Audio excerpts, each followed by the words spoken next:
Kumusta po muli kayo mga bossing, mga lodi? Ito dahil wala pa tayong magawa ngayon at naulan, kaya ito nag-isip na naman tayo ng ating i-drawing, ng ating ipipainting. Siyempre, ang trabaho natin po isang pintor, kaya pagka ganitong naulan, wala talagang trabaho. Shoutout po sa mga kapinta natin dyan. Opo, isa po akong pintor. Shoutout po sa mga kapinta natin dyan. Pagka ganito talaga na ulan, tigil ang ating trabaho. Maraming salamat sa mga kapinta natin dyan ang palaging sumusuporta sa mga video natin. Maraming salamat sa inyo mga mga kapinta. Ang ginagawa nga po pala natin dito, yung palagi natin ginagawa na painting dahil paborito ko pong mag-painting ng scenery. Kaya ito po ulit ang ating gagawin. Madali lang kasing gawin ito dahil ito almost 30 to 40 minutes lang natin gawin ng ganitong painting. Kaya madali na lang sa atin kumpara doon sa mga muka.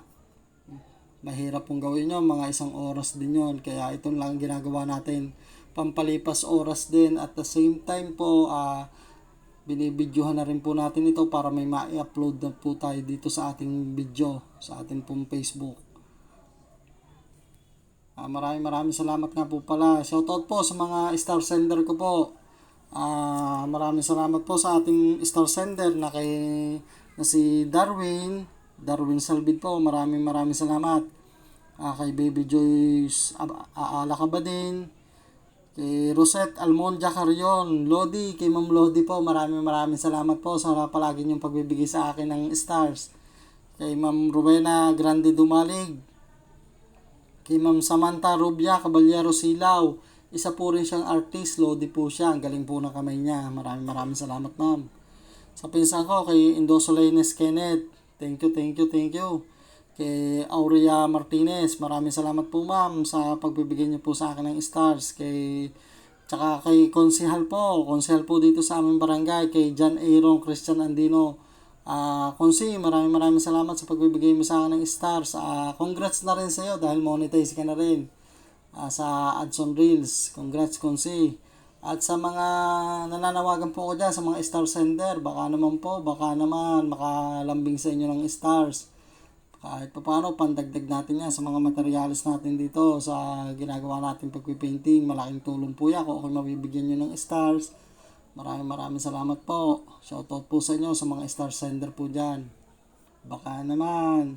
Ito mga lodi, malapit na natin matapos muli itong painting natin dahil ito siguro mga 35 minutes ko lang ginawa ito. Kaya madali lang ito. Ito, dahon na lang ginagawa natin dito. Dahon na kulay pulat pink. Ewan ko kung anong puno to. Ito na lang po ating ginagawa. Konting-konti na lang ito mga lodi. Sa mga hindi pa po nakakapalo sa akin dyan, palambing naman sa inyo. Papindot naman ang follow button para lagi kayong updated sa aking mga video na gagawin. Mga tutorial sa painting. Shoutout po sa palambing na rin sa inyo ng isang heart. At saka pa-share na rin sa mga nagugustuhan po itong ating video, pa-share na rin para marami makapanood ng ating mga video na ginagawa. Maraming salamat po muli sa inyo mga bossing. At ito mga lodi, ito tapos na muli ang ating ginagawang painting na ito. Sana nagustuhan nyo. Kung nagustuhan nyo, paka-comment na lang dito sa baba sa ating comment section kung nagustuhan nyo ating ginawa, kung kayo nagandahan.